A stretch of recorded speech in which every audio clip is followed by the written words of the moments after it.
Hello. Okay, we are trying something new. I've got a couple cameras on me, and we are streaming to YouTube, Facebook, and Instagram. So we're gonna see how this works out, and you guys will have to let me know what you think. As we build up our Facebook group, we are going to be going live on a couple of our platforms. And then we'll be doing more customized information in our private Facebook group. So if you haven't joined our group yet, it's Jamie's Insider Real Estate Tips. We will share a link in the comments after the broadcast. I have Valeria here videoing as well, so she won't be able to comment back like normal. So today, we just got to move into a brand new office. So I'm Jamie Flanagan with the Big Picture Real Estate Group. And again, since we're doing this publicly, I better just go over who we are. So we are a local Omaha real estate team who focuses on new construction, residential sales, listing homes, multifamily, and investment properties. We've got a team of 5 of us, and so we all specialize in something a little different within the team. So if you've worked with us before, you know that we are a very much get it done team and hustle hard. So all of us are full-time in the market, out there showing houses, meeting with clients, and that brings me into our topic today. So we are talking market updates. And if you know anything about the Omaha market, we have limited inventory. What does that mean? Well, there are way more buyers out there looking for homes than available inventory, specifically in the $250,000 or under range. So we've probably said it way too many times, but if you've considered a move or an upgrade, now would be a phenomenal time.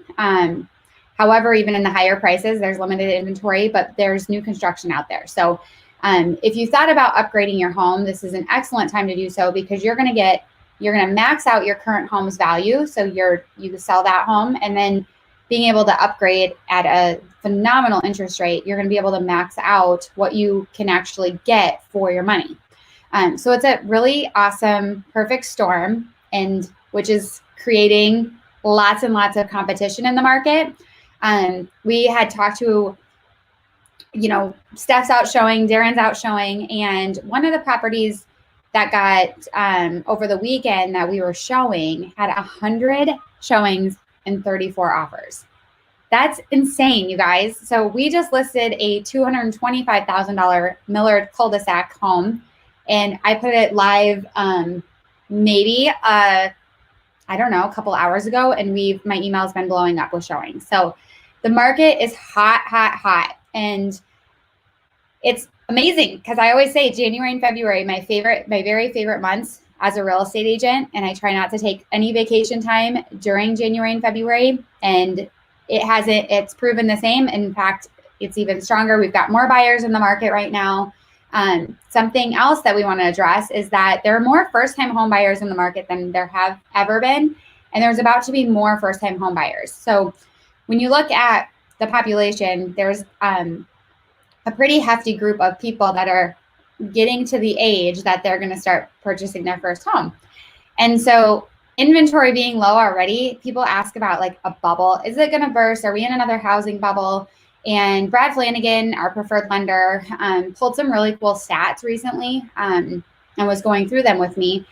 And if you look at the number of home starts from a new construction standpoint from when the actual bubble happened, it was double what we are. And so as we look at that, we have low inventory and less housing starts. So when we look at the data, there's still going to be a shortage, and appreciation is going to continue happening from what we can tell from reading the data. And with interest rates the way that they are, demand is going to stay high. So if, again, it's, we're in real estate, we invest in real estate, and we believe in real estate. So if we're very much a part of everything when you look at economic factors, appreciation, long-term strategies, as well as the short-term. And that all of those things have a different goal in mind. So if you're going to purchase a home and you're only going to be in it for a year or two, you're going to have a different goal than somebody who's going to be in it 5 to 7 years. So let's talk a little bit on new construction. With inventory being so low, we are actually working with a builder, and we're purchasing lots this week. And it's pretty exciting because we're going to be working with first for that, the 200 to 350 price point. We'll be able to get some inventory there. And then we've got semi-custom homes that'll be 350 to 500,000, and we can build those in Bennington, Papillion, Gretna, anywhere there's a lot available. So that's what our team is working on currently, is finding available lots. And so when we're talking about new construction, if you've ever considered new construction or you don't really know where to even start, the best way is to start with your lot or your neighborhood, because then you're going to narrow down builders. So for example, if you're looking in Gretna, we're going to look at the neighborhoods that are available out there. And then you're going to narrow it down based on, budget, type of lot, type of floor plan that you're interested in. So are you looking for a ranch, a 2-story, a 1.5 story? What type of upgrades are important to you? What's important to you is not going to be important to the next person. And so those are some of the benefits of building a brand new home, is you get to pick. And with what we're doing with our builder is we're going to be creating some packages so that it makes it easy for the client to say, these are the light fixtures I want. These are the countertops I want. This is the paint kind of color scheme I want. And then you can customize as much as you want, but we're going to have a baseline so that you can, it's not overwhelming. It's like, okay, here's your light fixture choices. If you want to go and actually pick out all your custom light fixtures, you can, and here's your budget. But we're really trying to simplify it and allow you to be able to have your dream home at an affordable cost and be able to customize it as much or as little as you want. We do have a designer that we work with, so she'll be able to help if you just want to have her hold your hand through the whole process and help you pick out finishes and have a truly custom home. That's an option. So where are we looking at lots at? Well, we have a spec home already started in Lakeview, and that one is in drywall. So we're looking at that one being available in July. We're getting that one listed and on the market here in the next probably week or so. Now, when you're looking, so if you're a buyer shopping online and you see new homes, a lot of times what you'll see is that the house, you see an address online and then you go to drive by it and there's nothing there. So what happens is, in order to get excitement and to get buyers interested in the property prior to the completion date, agents will list the house early. So if you're seeing that happen, notice in the remarks, usually the agent will update it and let you know, like, okay, the estimated completion date is going to be July 2021 or February 2021. Or you can also see if it's like in drywall stage or electrical rough-ins. And please direct message us if you see something or you're looking at brand new houses.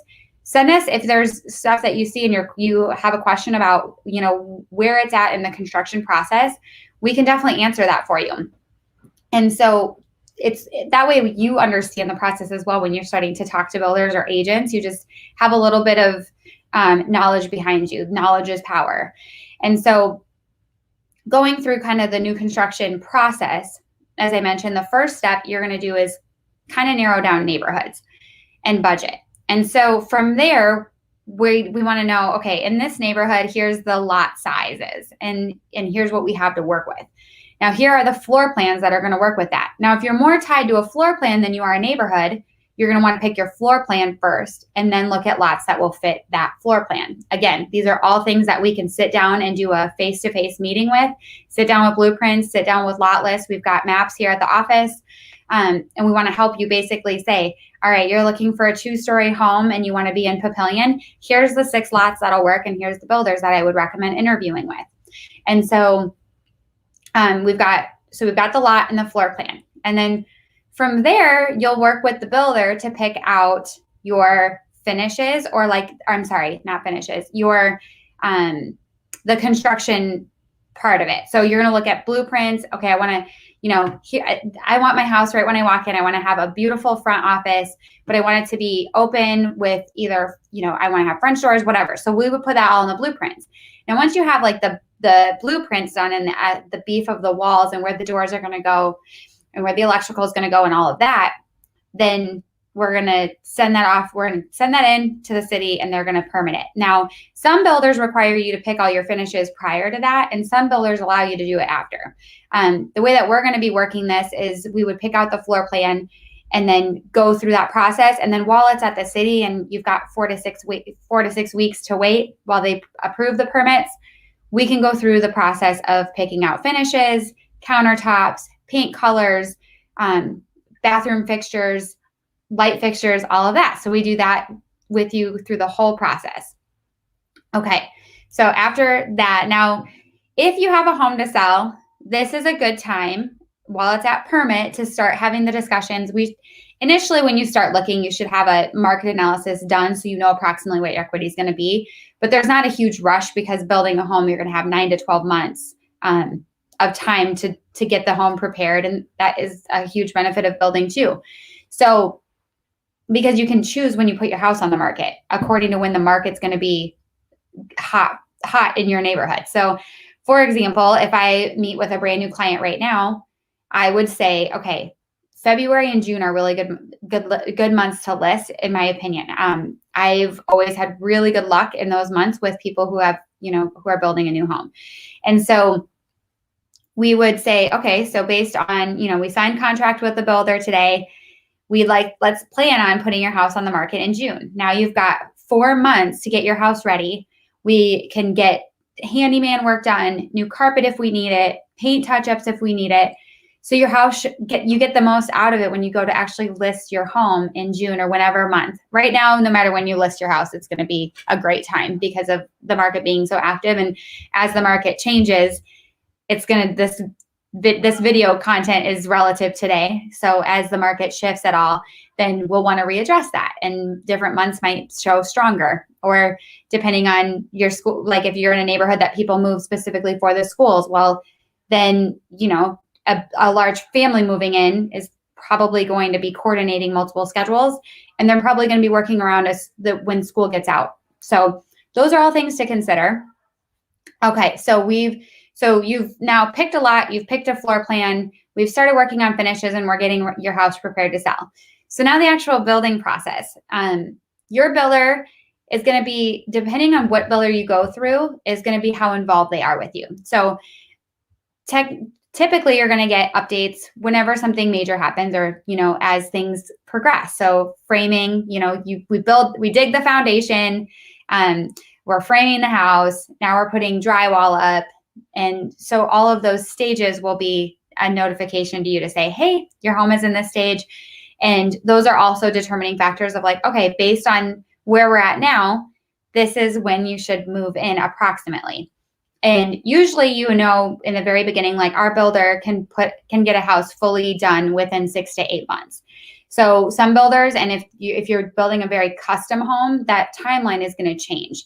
So if you're, you've got it's very specific plans, you send it, you've got an architect involved, you're making changes to it. So all of those things are going to play into the timeline. So the bigger the house, the more features, the more custom stuff, the longer the house is going to take. But if you're working off a floor plan the builder already has, you're making minor changes, you can actually get through that permitting process and the initial process pretty quickly, and the house can get started and rocking and rolling pretty fast. So again, that's a specific to you situation as far as how quickly the build gets done. So a lot of people will hold the builder to like, I thought we said 6 to 8 months, but then we slow down at the beginning because we were waiting on picking something that we needed in order to permit the house. So all things to talk about. Now, going backwards a little bit, when we talk about lots, you'll notice most of the time clients will come to us and they find a lot. They're like, hey, I was driving this neighborhood and I happened to see this lot for sale. And what then we do is we see, okay, what kind of house are you looking to put on it? Why is it still for sale? And a lot of times, unfortunately, the lot that we drive by and the neighborhood doesn't work for one reason or another. There might be dirt work that needs to be done, trees. And so it just, a lot of times those lots that are left in the neighborhoods, there's a reason they haven't sold yet. Not to say there's not good ones out there, but the really nice thing about that is when you bring a lot to us to say, hey, we really like this, we can say, well, what did you like about that? And then if that one works, great. If for some reason it doesn't work, we can look at what you liked about the lot and then suggest, hey, based on that, I know this neighborhood's coming up. This neighborhood's already started and a very similar lot will be there. And you get to pick, your ideal location because you're the first one in the neighborhood. So being that first one to pick a lot, sometimes people are scared because there's nothing there yet. There's no houses. You're not going to be able to see, where you have nothing to compare your house against or like to have a location, I guess. So you're just looking at a piece of dirt. But with us doing a lot of new construction, we can visualize the neighborhood and say, okay, based on that other lot that you really liked in this neighborhood, this one over here is going to be amazing. And it's, let's say you've got these different options for a lot. You've got a flat lot, which basically means you don't have a basement door, and you'll just have egress windows in your basement.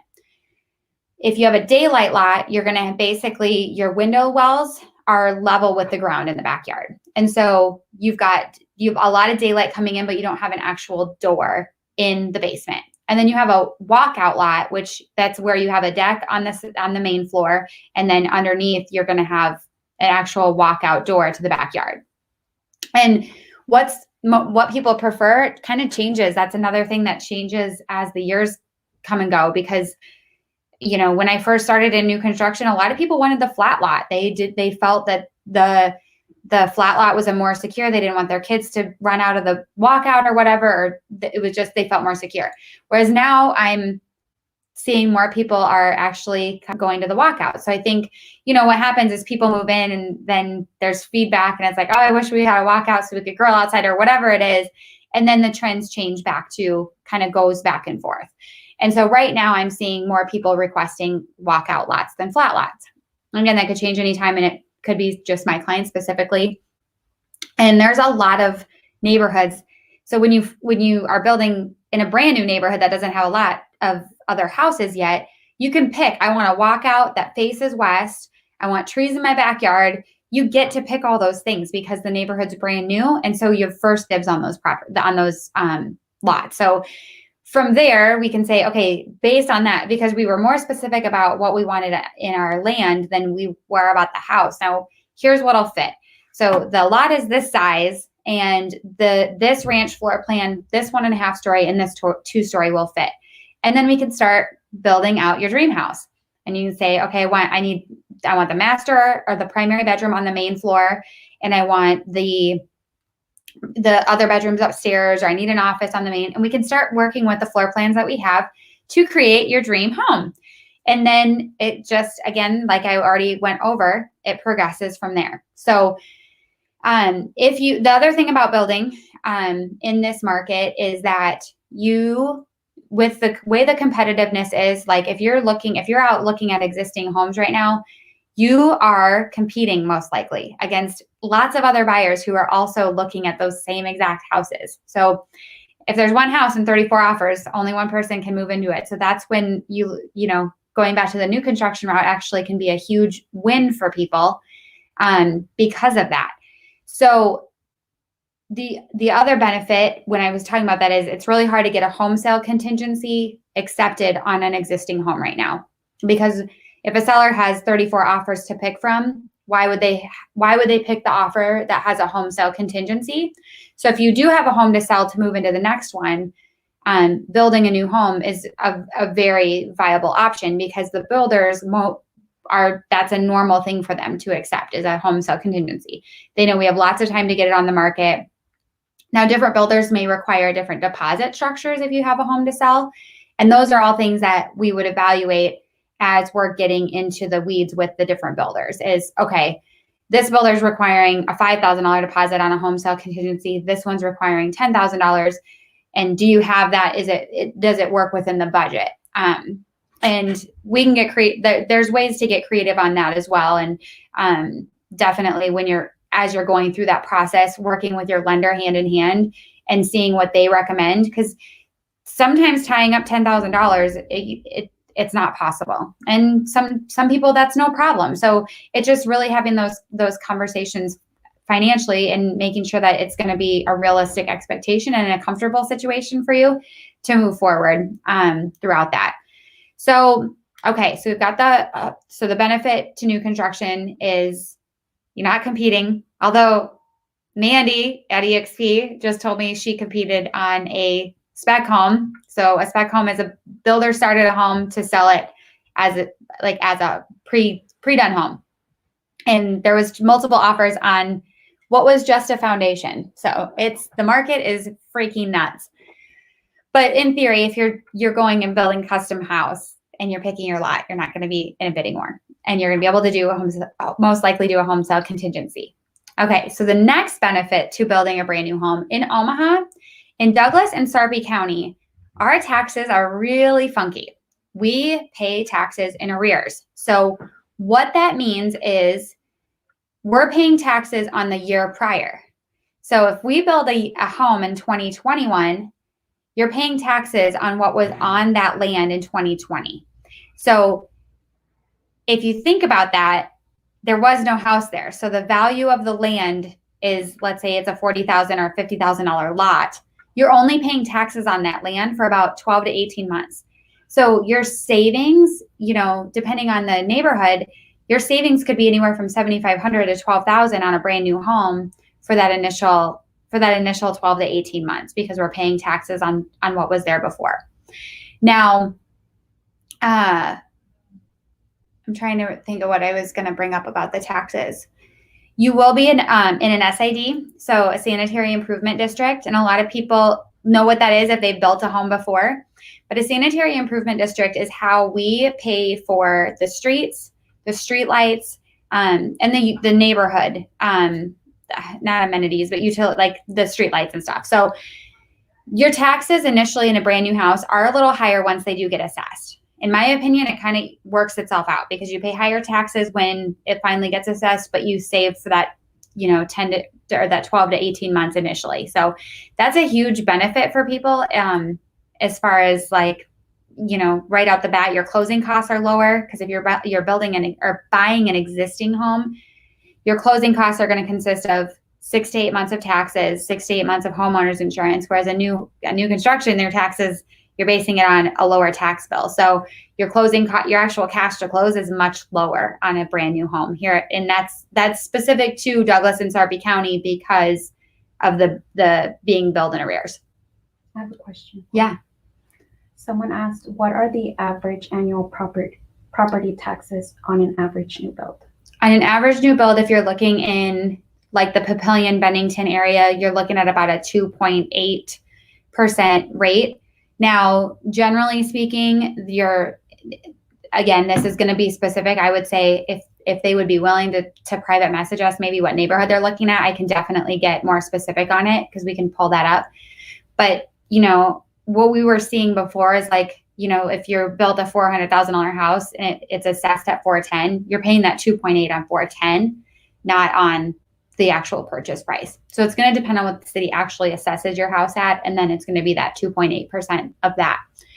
And so each levy, if you go to the assessor site for whatever county or whichever county you're building in, you can look at similar homes. Like if you know what floor plan you're going to build and the builder says, we actually built 3 other ones.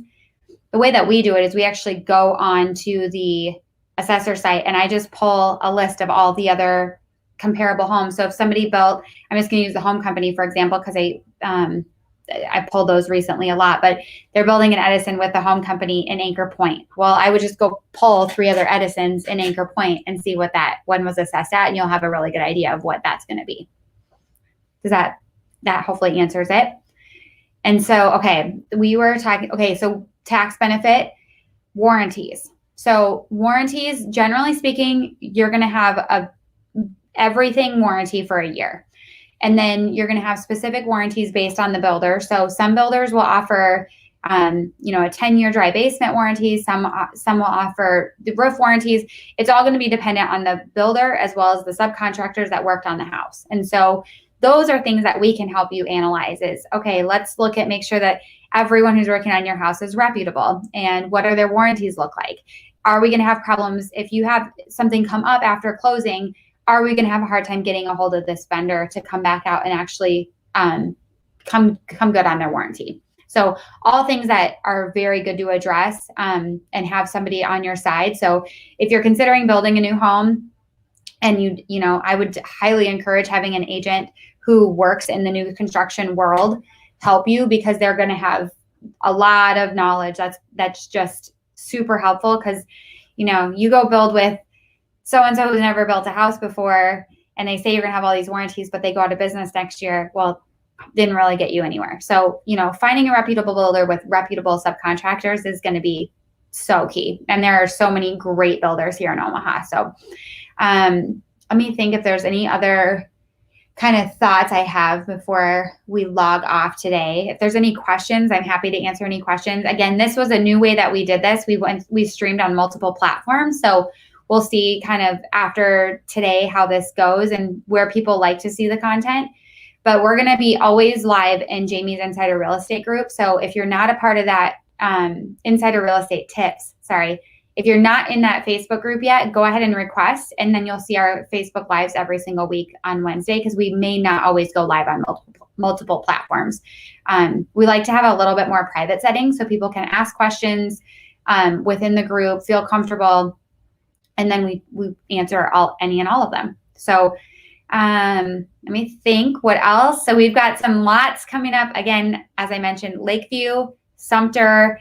I've got a whole list of neighborhoods that I'm completely drawing a blank on right now, but we've got about probably 17 different neighborhoods that we can get lots in so we can build homes. We've got a couple in Covington too. But yeah, we've got lots all over Omaha, all over Bennington, Gretna, Papillion. So we look forward to hopefully helping you build your new home.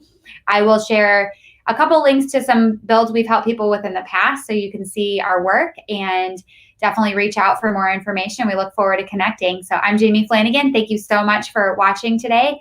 We appreciate it, and we'll see you next Wednesday at 1 o'clock.